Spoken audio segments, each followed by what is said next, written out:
ఒక్క విషయం మీరంతా ఒక్కసారి కరెక్ట్‌గా ఆలోచించండి. ఇండియాలో ఏ రాష్ట్రము కూడా మాకు రాజ్యాంగబద్ధమైనటువంటి శాశ్వత రాజధాని ఇవ్వండి మహాప్రభో అని ఇటు శాసనసభలో, అటు రాజ్యసభలో, ఇంకా పార్లమెంట్‌లో ఎప్పుడు అడగలేదు. ఆంధ్రప్రదేశ్‌కు మాత్రమే అటువంటి పరిస్థితి ఎందుకు వచ్చింది అన్న విషయాన్ని మీరు ఒకసారి గమనించండి. వీళ్ళందరికీ జగన్మోహన్ రెడ్డి గారు మళ్ళీ అధికారంలోకి వస్తాడు.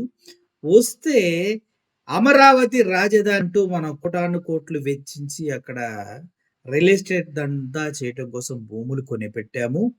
ఒకవేళ ఆయనొస్తే మళ్ళీ దాన్ని మారుస్తాడేమో అని భయం కదా! ఆ భయం లేకపోతే ఇలా చట్టసభల్లో మాకు రాజధాని కావాలని వెళ్లి అడిగి దాన్ని ఆమోదించుకొని సంకలు గుద్దుకొని ప్రజల దగ్గరకొచ్చి మరి దీన్నెవరు మార్చలేరని అబద్ధాలు చెప్తూ ఉన్నారు విన్నారు గదా! వాటిని చూస్తే నాకదే అనిపిస్తుంది. ఎందుకంటే చట్టసభల్లో నీకు బలం ఉంది కాబట్టి ఈరోజెళ్ళి అమరావతే శాశ్వత రాజధాని అని ఆమోదింపజేసుకొని వచ్చావు. అసలు వాళ్ళెవరు చెప్పడానికి? మీరెవరు అడగటానికి?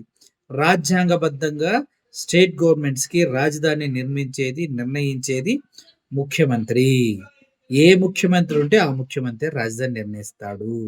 మీరు ఏదో ప్రజల్ని మోసం చేయడం కోసం ఈ చట్టసభల్లో ఇప్పటివరకు ఇండియాలో ఏ ప్రభుత్వం ఎళ్లి అడగనట్టుగా మీరెళ్లి ఆమోదింప చేసుకొని వచ్చారు గానీ, మీరు వచ్చిన దానికి జగన్మోహన్ రెడ్డి గారు క్లియర్‌గా చెప్పాడు. అమరావతి అభివృద్ధి అవ్వాలంటే 2,00,000 రూపాయలు కేవలం ఇన్‌ఫ్రాస్ట్రక్చర్‌కే కావాలని చెప్తూ ఉన్నారు. అదేదో మావిగన్ అంటూ 3 మెయిన్ సిటీస్‌ని కలుపుతూ ఆయన చేసిన ప్రతిపాదన ఏదైతే ఉందో రాజధానిగా దానికి ప్రజలు ఓటేస్తూ ఉన్నారు. ఒక విజన్ అంటే అది.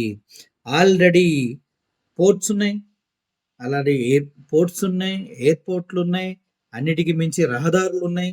ఇన్‌ఫ్రాస్ట్రక్చర్ చాలా డెవలప్ అయింది. ఏదైతే అమరావతికి 2,00,000 కావాలో అది ఇక్కడ కేవలం 50,000 అద్భుతమైన రాజధాని వస్తుంది, నిర్మిస్తా అని జగన్ చెప్తున్నాడు. మావిగన్ is a super hit concept. అవునా? కాదా? మీరే చెప్పండి.